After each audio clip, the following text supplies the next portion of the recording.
പോഷക ഗുണങ്ങളാൽ സമ്പുഷ്ടമാണ് വാഴപ്പിണ്ടി. അത് പക്ഷേ പലർക്കും അറിയില്ല എന്ന് മാത്രം.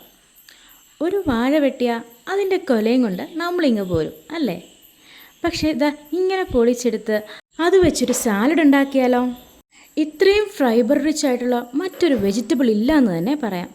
അതുകൊണ്ട് തന്നെ ഡൈജഷനും ഡയറ്റ് ചെയ്യുന്നവർക്കും ബ്ലഡ് പ്രഷർ കൺട്രോൾ ചെയ്യാനും കിഡ്നി സ്റ്റോൺ വരുന്നത് തടയാനും ഒക്കെ ഇത് ഒരുപാട് ഹെൽപ്പ് ചെയ്യും.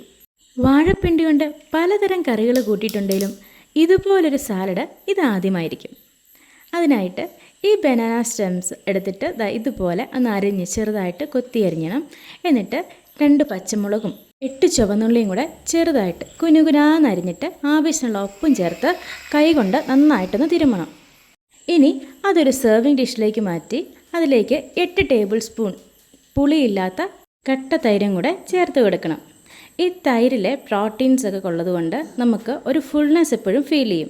അതുകൊണ്ട് തന്നെ നമ്മൾ ഫുഡ് പിന്നീട് കഴിക്കേണ്ട ഒരാവശ്യം വരുന്നില്ല. വയറെപ്പോഴും ഫുള്ളായ പോലെ തോന്നും നമുക്ക്. ഇത് വെയിറ്റ് ലോസിന് ഒത്തിരി ഹെൽപ്പ് ചെയ്യും. ഇനി ടേസ്റ്റിന് വേണ്ടിയിട്ട് അല്പം താളിച്ചു കൂടി ഒഴിക്കാം. വെയിറ്റ് ലോസിനൊക്കെ വേണ്ടിയിട്ടാണ് ഈ സാലഡ് കഴിക്കുന്നതെങ്കിൽ നിങ്ങൾ താളിച്ചില്ലെങ്കിലും കുഴപ്പമില്ല.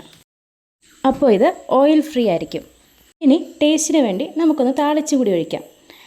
വെളിച്ചെണ്ണയിലേക്ക് കടുകും ഉലുവയും ഇട്ട് പൊട്ടിച്ച് അതിലേക്ക് 2 ചുവന്നുള്ളിയും 2 തണ്ട് കറിവേപ്പിലയും ഇട്ട് നന്നായിട്ടൊന്ന് മൂത്ത് വരുമ്പോൾ നമ്മുടെ ഈ സാലഡിലേക്ക് ഈ കൂട്ടിലേക്ക് ഇട്ട് കൊടുത്തു കഴിഞ്ഞാൽ എന്നിട്ട് നന്നായിട്ടൊന്ന് മിക്സ് ചെയ്താൽ സൂപ്പറായിട്ടുള്ള ബനാന സ്റ്റെം സാലഡ് റെഡി ആയിട്ടുണ്ട്. അപ്പോൾ നിങ്ങളിത് ട്രൈ ചെയ്ത് നോക്കിയിട്ട് നിങ്ങളുടെ അഭിപ്രായം അത് കമൻറ്റ് ചെയ്യുക കേട്ടോ.